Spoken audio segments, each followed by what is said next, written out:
असंतुष्ट हूं, हर बात से असंतुष्ट हूं, और कभी कभी सोचता हूं कि शायद आनंद मेरे भाग्य में ही नहीं। ऐसा आदमी ही कभी नहीं हुआ कि आनंद जिसके भाग्य में ना हो। हालांकि ऐसे आदमी करोड़ों हैं जो आनंद को अनुभव नहीं कर पाते, लेकिन भाग्य को दोष मत देना। ये अपना दोष भाग्य के कंधों पर मत फेंको, ये तरकीब मत करो। दोषी तुम हो, भाग्य नहीं। तुम्हारे भाग्य के तुम ही निर्माता हो। तुम असंतुष्ट हो तो अपने असंतोष को समझने की कोशिश करो कि क्यों असंतुष्ट हूं। तुम कारण खोज लोगे, उन कारणों को मत दोहराओ, असंतोष खो जाएगा। लेकिन कारण तुम खोजना नहीं चाहते, क्योंकि हो सकता है कारण तुम ही हो, तुम्हारा होना ही कारण हो। ये तुम्हारा मैं जो संतुष्ट होना चाहता है यही कारण हो। तो तुम उस खतरे को मोल नहीं लेना चाहते। तुम चाहते हो किसी पे दोष टाल दो। आदमी सदियों से दोष टालता रहा है, बहाने बदल लेता है लेकिन दोष टालता है। पहले कहता था भाग्य, तुम पुराने ढंग के आदमी मालूम होते, तो भाग्य, भगवान। फिर लोग बदले लेकिन कुछ ज्यादा नहीं बदले। मार्क्स ने कहा कि अगर तुम दुखी हो तो समाज जिम्मेवार है। अब ये समाज भी वैसे ही थोथा शब्द है जैसे भाग्य, कुछ फर्क नहीं पड़ा। मार्क्स में मैं कोई बड़ी क्रांति नहीं देखता, क्योंकि असली क्रांति एक ही है कि तुम टालो मत, तुम दूसरे पे मत फेंको, दूसरे के कंधे पे बंदूक रख के मत चलाओ, बहाने मत खोजो, साक्षात करो सीधे सीधे। अपने जीवन के रोग का ठीक ठीक विश्लेषण करो, डायग्नोसिस करो, निदान करो, तो चिकित्सा भी हो सके, उपचार भी हो सके। लेकिन तुम बीमार हो और तुम कहते हो भाग्य, तो डॉक्टर के पास जाने की कोई जरूरत नहीं, दवा लेने की कोई जरूरत नहीं, भाग्य की कोई दवा तो होती नहीं। या तुम कहते हो समाज, अब समाज जब बदलेगा तब बदलेगा, तब तक तुम ना बचोगे। फिर फ्रायड आया और फ्रायड ने कहा कि न समाज न भाग्य, बल्कि तुम्हारा बचपन, तुम्हारी मां, तुम्हारे पिता, उन्होंने तुम्हें ऐसे गलत संस्कार दिए, उन्होंने तुम्हें इस तरह से दमित किया, इसलिए तुम उलझे हो। अब ये तो दोबारा माँ बाप मिले और बेहतर माँ बाप मिले, तो ये तो भूल हो चुकी, अब इसमें कोई उपाय नहीं। फ्रायड ने कहा आदमी कभी सुखी नहीं हो सकता। कैसे होगा? तुमने जो विधि बताई वो ऐसी जो कि हो ही चुकी। तुमने पहली भूल करी दी कि अपने माँ बाप को चुना, ढंग के माँ बाप चुनने थे, मगर तुम चुनते कैसे ढंग के माँ बाप? तुम थे कहां? तुमने चुने कब? ये तो घटना घटी, अब तो घट गई, अब पीछे लौटने का कोई उपाय नहीं। अब तो किसी तरह अपने को राजी कर लो, समझा बुझा लो और चला लो, गुजार लो। न तो फ्रायड ने कोई क्रांति की है, न मार्क्स ने कोई क्रांति की। क्रांति तो की है बुद्ध ने, क्रांति तो की है महावीर ने, क्रांति तो की है कृष्ण ने, पतंजलि ने, जीसस ने। क्या क्रांति की? उन्होंने कहा कि तुम्हारा हाथ है तुम्हारे असंतोष में। समझो क्यों तुम असंतुष्ट हो, क्यों हर चीज तुम्हें असंतुष्ट करती। पहली तो बात, तुम्हारी मांगे असंभव होंगी। जैसे एक सज्जन मेरे पास आए और उन्होंने कहा कि मुझे किसी स्त्री में रस नहीं आता, मैं एक परम सुंदरी स्त्री चाहता हूं, एक पूर्ण स्त्री चाहता हूं। मैंने उनसे कहा कि मैंने एक कहानी सुनी है एक आदमी की, वो भी पूर्ण स्त्री खोजना चाहता था, जिंदगी भर खोजता रहा, नहीं मिली। तो मित्रों ने पूछा कि तुमने जिंदगी भर खोजी और नहीं मिली? उसने कहा ऐसा नहीं कि नहीं मिली, मिली, एक बार मिली, तो फिर क्या हुआ? तो उसने कहा कि दुर्भाग्य मेरा कि वो पूर्ण पुरुष खोज रही थी। अब तुम पूर्ण स्त्री खोजने चले हो, इसकी बिना फिक्र किए कि तुम पूर्ण पुरुष हो या नहीं। पूर्ण पुरुष हो जाओ तो शायद पूर्ण स्त्री मिल जाए, शायद तुम्हारे पड़ोस में ही रहती हो। पूर्ण को पूर्ण दिखाई पड़ता है, अपूर्ण को तो पूर्ण दिखाई भी नहीं पड़ सकता, दिखाई भी पड़ जाए तो पहचान में नहीं आ सकता। अब तुम अगर पूर्ण स्त्री खोजने चले तो दुख में रहोगे। तुम्हारी मांगे असंभव हैं तो असंतोष होगा। मांगों को सीमा में लाओ आदमी की। तुम मांगते ही चले जाते हो, तुम इसकी फिक्र ही नहीं करते कि मैं क्या मांग रहा हूं, ये मिल भी सकेगा कि नहीं। तुम शाश्वत जीवन मांगते हो, ये देह सदा रहनी चाहिए, फिर मौत आती तो असंतोष होता है। तुम कहते हो यस, मुझे ऐसा मिले जो सदा रहे, मगर हवा बदल जाती। तुम्हारी लहर कभी चली, फिर किसी और की लहर चलने लगती। आखिर किसी और की भी लहर चलने दोगे कि नहीं चलने दोगे? तुम्हारी चलती रहे तो बाकी लोग असंतुष्ट रह जाएंगे, और जब तुम्हारी चली थी तो किसी की रुक गई थी, वो तुम भूल गए, वो असंतुष्ट हो गया। यश तो क्षणभंगुर होगा, ये तो पानी की लहर है, आई और गई। अब तुम चाहो कि ये शाश्वत हो जाए, तुम चाहो कि गुलाब का फूल जो सुबह खिला अब कभी मुरझाए ना, तो फिर तुम प्लास्टिक के फूल खरीदो।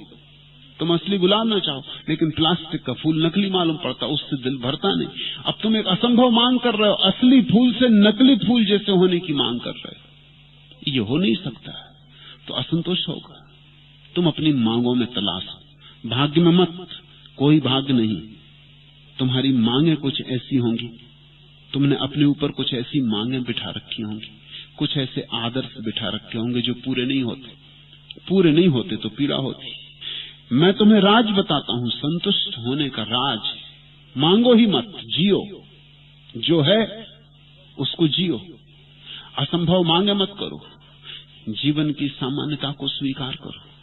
परसों एक युवती पश्चिम से आई, रोने लगी, कहने लगी कि जब मैं वहां से चली थी तो बड़ी आशाएं लेके चली थी, यहां आई हूं तो मैं अपने को बहुत साधारण पाती हूं, तो दुखी हो रही।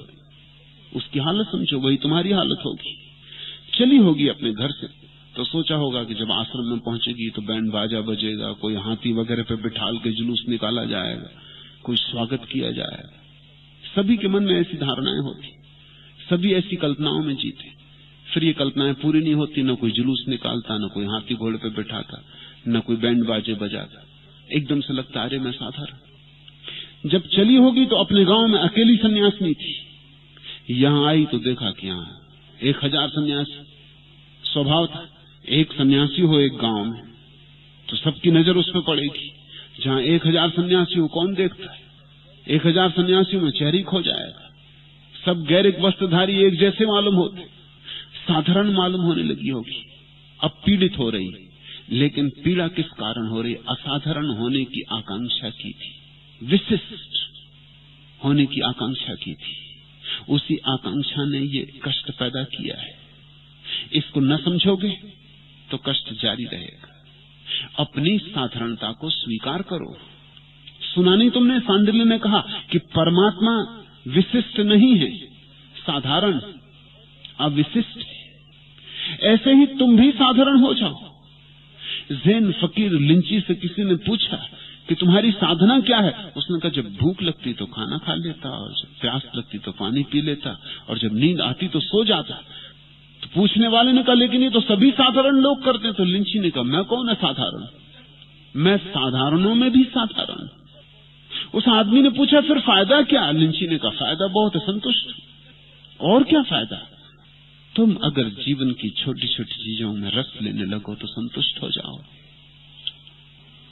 मुझे आज फिर तुमसे मिलकर ना उम्मीदी हुई है। वही तर्जे गुफ्तार, चेहरे पे उदासी का आलम, जमाने की बेदाद, हालत की फज अदाई का सिकवा, तग और ताज, तकदीर की नारसाई का मातम, तही दामनी पर पसेमान होने की मासूम कोशिश, जवां खूबसूरत महकते हुए रोज और सबका तस्वुर, निसात आफरी महफिलों में कभी बारियाबी का अरमा, गुलाबों की मानिंद खिलते हुए जिस्म छूने की ख्वाहिश।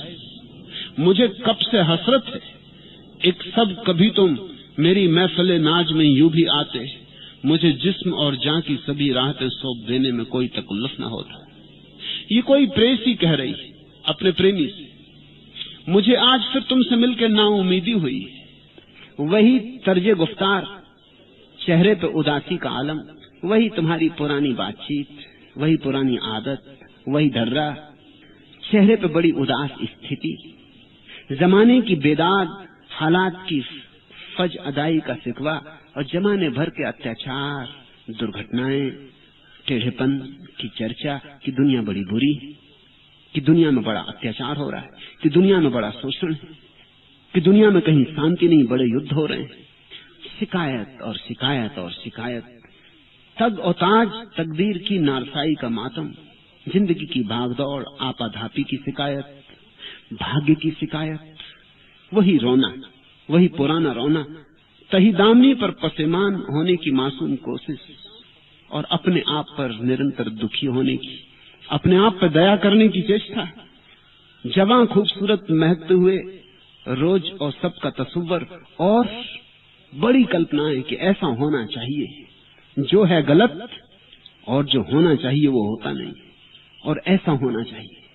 जवां खूबसूरत महकते हुए रोज और सबका तस्वर, निसात आफरी महफिलों में कभी बारियाबी का अरमा, और बड़े आनंद के सपने, गुलाबों की मानिंद खिलते हुए जिस्म छूने की ख्वाहिश, और गुलाबों की तरह शरीर हों, उनको छूने की ख्वाहिश।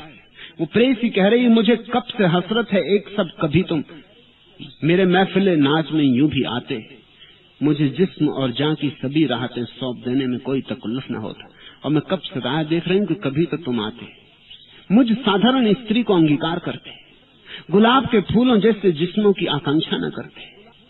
कभी तुम आते और दुनिया की शिकायत बाहर छोड़ आते, कभी तुम आते अनुग्रह से भरे, शिकायत और शिकवे से भरे नहीं। मुझे कब से हसरत है एक सब कभी तुम मेरे महफिले नाज में यूं भी आते, मुझे जिस्म और जान की सभी राहतें सौंप देने में कोई तकल्लुफ न होता, लेकिन वो मौका ही नहीं है मेरे पास, जो है मैं तुम्हें सौंप ही नहीं पाती, क्योंकि तुम तो खोए हो अपनी उदासी में, अपनी शिकायतों में, दुनिया भर के उपद्रव, दुनिया भर की चिंताएं तुम लिए चले आते। जिंदगी छोटी छोटी बातों में, और जिंदगी का राज छोटी छोटी बातों में। जिंदगी बड़ी छोटी छोटी बातों से मिलकर बनती, छोटी छोटी ईंटें, और जिंदगी का मंदिर बनता है। तुम्हारी आकांक्षाएं बड़ी बड़ी होंगी, तुम फिजूल की बातों में पड़ गए होगे, तुम्हारी कल्पनाएं बड़ी बड़ी होंगी। तुम चाहते हो ऐसा होना चाहिए, जैसा होता है वैसा होता है, तुम्हारे चाहने से कुछ होने वाला नहीं। तुम्हारी चाह सिर्फ तुम्हें असंतुष्ट रखेगी, तुम्हें दुखी रखेगी, तुम्हें पीड़ित रखेगी। ये आदत छोड़ो, भाग्य नहीं, ये सिर्फ आदत, ये आदत छोड़ो, अनुग्रह से जीना शुरू करो। जो दिया है वो बहुत है, और ज्यादा मत मांगो, पहले इसे तो भोगो। तुम अगर इसे भोगने में समर्थ हो जाओ तो तुम्हें और दिया जाएगा। जीसस का एक बहुत अद्भुत वचन है कि जिनके पास है उन्हें और दिया जाएगा, और जिनके पास नहीं है उनसे वह भी छीन लिया जाएगा जो उनके पास है। ये बड़ा चमत्कारी वचन है, दुनिया भर के शास्त्रों में खोज के भी ऐसा वचन मुझे दोबारा नहीं मिला। ये बड़ा अद्भुत है, जिनके पास है उन्हें और भी दिया जाएगा। मतलब ये तो बड़ा अन्याय मालूम पड़ता है कि जिनके पास है उन्हें और भी दिया जाएगा। ये तो अमीर को और अमीर, गरीब को और गरीब बनाने की कोशिश, ये तो बड़ी पूंजीवादी बात है।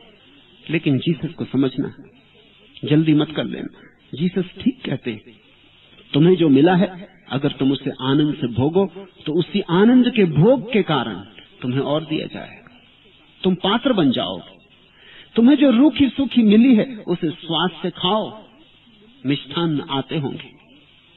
तुम्हें जो जिंदगी मिली है उसे ऐसे भोगो जैसे ये स्वर्ग है, तो स्वर्ग भी आता होगा।